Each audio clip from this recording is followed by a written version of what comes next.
ಮಾನ್ಯ ಅಧ್ಯಕ್ಷರೇ, ನಿಮಗೆ ಇನ್ನೊಂದು ನಿಮ್ಮ ಗಮನಕ್ಕೆ ತರಲಿಕ್ಕೆ ಬಯಸ್ತಾ ಇದ್ದೇನೆ. ಯಾಕಂತಂದ್ರೆ ಅಭಿವೃದ್ಧಿಗೆ ಕೆಲಸ ಆಗದೆ ಹೋದರೆ 2007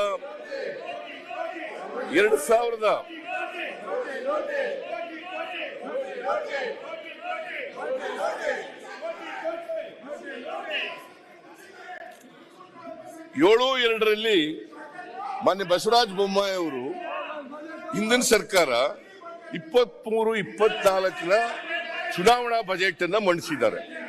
ಚುನಾವಣಾ ಬಜೆಟ್ 7/2/2023 ಅವತ್ತು ಮಂಡಿಸಿದಂತದ ಬಜೆಟ್ ಗಾತ್ರ 3,09,182 ಕೋಟಿ.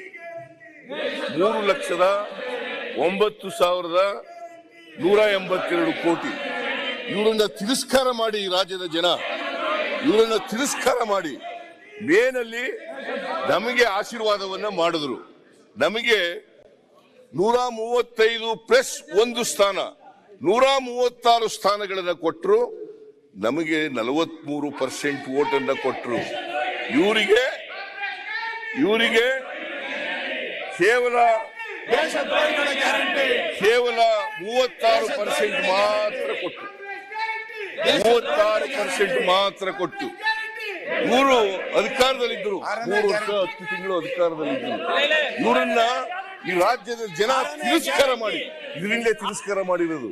ಇವರ ನಡವಳಿಕೆಗಳಿಂದ, ರಾಜ್ಯನೆಲ್ಲ ಲೂಟಿ ಹೊಡೆದರಿಂದ, ಭ್ರಷ್ಟಾಚಾರ ಮಾಡದರಿಂದ, 40% ಭ್ರಷ್ಟಾಚಾರ ಮಾಡದ್ರಿಂದ ಜನ ಇವರನ್ನ ತಿರಸ್ಕಾರ ಮಾಡಿ ವಿರೋಧ ಪಕ್ಷದಲ್ಲಿ ಕೂಡಿಸಲಿಕ್ಕೆ ಮಾಡಿದ್ರು.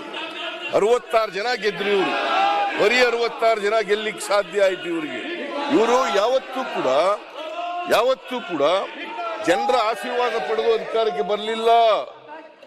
2008 ಇವ್ರು ಗೆದ್ದದ್ದು 110 ಸ್ಥಾನಗಳು, 113 ಸ್ಥಾನ ಗೆಲ್ಲೇ ಇಲ್ಲ. ಮತ್ತೆ ಆಪರೇಷನ್ ಕಮಲ, ಕರ್ನಾಟಕದಲ್ಲಿ ಆಪರೇಷನ್ ಕಮಲ ಯಾರಾದರೂ ಆ ಹೆಸರು ಪ್ರಾರಂಭ ಮಾಡಿದವರು ಮಿಸ್ಟರ್ ಯಡಿಯೂರಪ್ಪ ಅಂಡ್ ಬಿಜೆಪಿ ಸರ್ಕಾರ. ಮಿಸ್ಟರ್ ಯಡಿಯೂರಪ್ಪ ಅಂಡ್ ಬಿಜೆಪಿ ಸರ್ಕಾರ ನಾಚಿಕೆ ಆಗ್ಬೇಕು ಇವರಿಗೆ. ಈ ಜನರ ಆಶೀರ್ವಾದನೆ ಕೊಟ್ಟಿಲ್ಲ. ಕರ್ನಾಟಕದಲ್ಲಿ ಆಶೀರ್ವಾದನೆ ಸಿಕ್ಕಿಲ್ಲ. 2018 ಕೂಡ 100 ಸ್ಥಾನಗಳನ್ನು ಮಾತ್ರ ಗೆದ್ದದ್ದು ಇವರು. 100 ಸ್ಥಾನಗಳನ್ನು ಗೆದ್ದದ್ದು. 17 ಜನರನ್ನ ಆಪರೇಷನ್ ಕಮಲದ ಮೂಲಕ ದುಡ್ಡು ಕೊಟ್ಟು ಕೊಂಡ್ಕೊಂಡು ಸರ್ಕಾರ ಮಾಡಿದ್ರು ಇವರು. ಮಾನ್ಯ ಅಧ್ಯಕ್ಷರೇ, ಇವ್ರು ಯಾವತ್ತಾರು ಜನರ ಆಶೀರ್ವಾದ ಸಿಕ್ಕಿದೆಯಾ ಕರ್ನಾಟಕದಲ್ಲಿ? 2 ಬಾರಿ ಅಧಿಕಾರಕ್ಕೆ ಬಂದಿದ್ರು ಕೂಡ ಹಿಂಬಾಗಲಿನಿಂದ ಬಂದಿರದೆ ಹೊರತು ಮುಂಬಾಗಲಿನಿಂದ ಇವರು ಬರಲೇ ಇಲ್ಲ.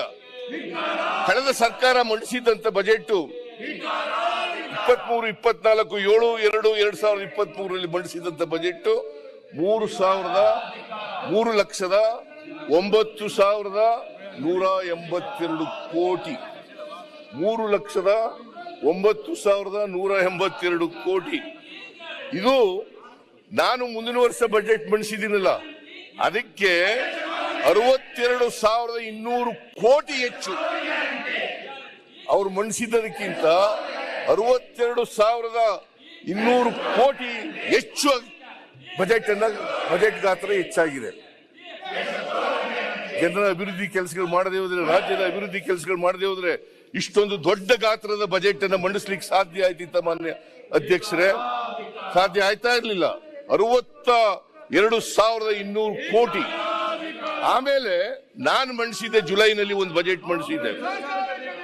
ಜುಲೈನಲ್ಲಿ ಮಂಡಿಸಿದಂತ ಬಜೆಟ್ 3,07,000 ಜುಲೈನಲ್ಲಿ 7th ಜುಲೈನಲ್ಲಿ ನಾನು ಮಂಡಿಸಿದ್ದೆ ಬಜೆಟ್. ನಾವು ಅಧಿಕಾರಕ್ಕೆ ಬಂದದ್ದು ಮೇ 20ನೇ ತಾರೀಕು.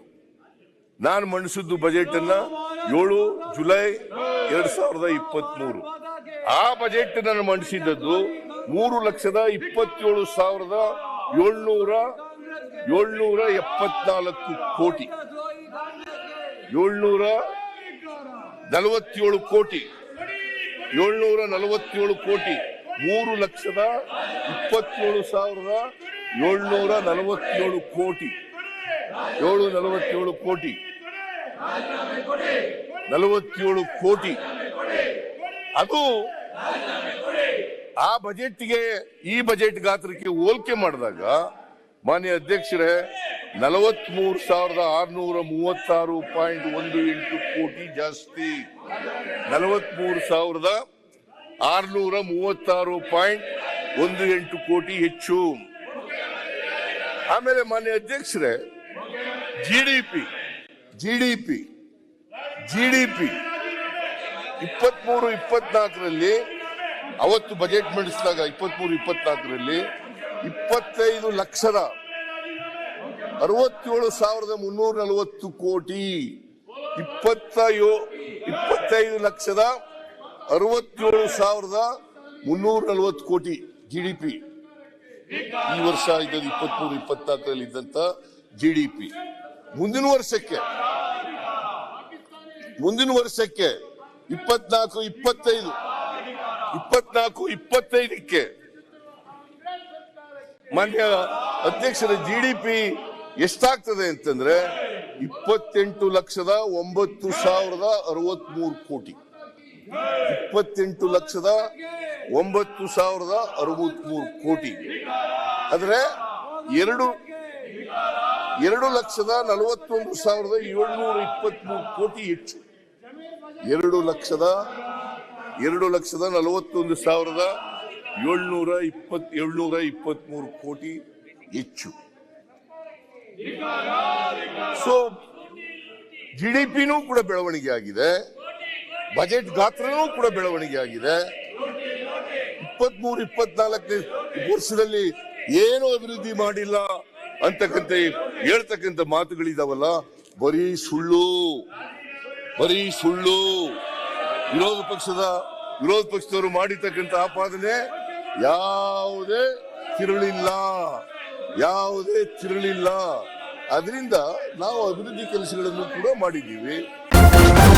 ನ್ಯೂಸ್ ಫಸ್ಟ್ ನಿರ್ಭೀತಿಯಿಂದ ನಿಮ್ಮ ಪರವಾಗಿ.